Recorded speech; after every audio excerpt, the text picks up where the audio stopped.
भावड्या 10वीच्या बोर्ड परीक्षेमध्ये हे प्रोबॅबिलिटीचं गणित हमखास येत असतं।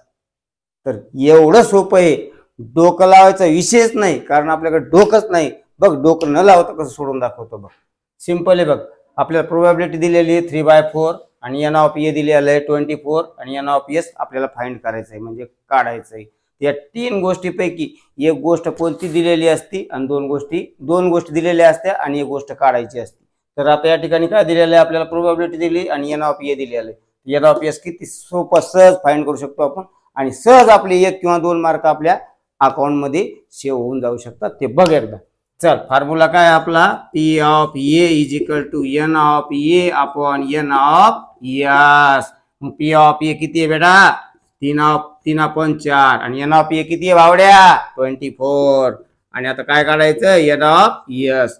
सिंपल आहे, डोकं लावायची गरज नाही, फक्त क्रॉस मल्टिप्लाय करायचा नाही, नुसता मांडायचा, करायचा अजिबात नाही, फक्त मांडायचा। बघ 3 × n of s is equal to 24 × 4। कळालं का?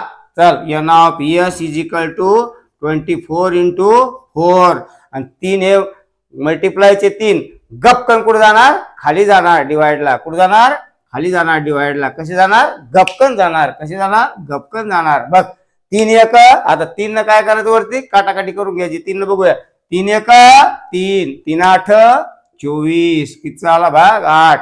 बघ n ऑफ s किती येतं, 8 × 4 म्हणजे n ऑफ s किती आलं बेटा, 8 × 32। कसं आलं गपकन भावड्या उत्तर, तसं गपकन लाईक करायचं, गपकन ध्यानात ठेवायचं आणि परीक्षामध्ये जाऊन लिहायचं। आता आपल्या YouTube चॅनलवर लाईव्ह लेक्चर घेणारे गेस्ट लेक्चर, सगळ्यांनी सबस्क्राईब करायला विसरायचं नाही।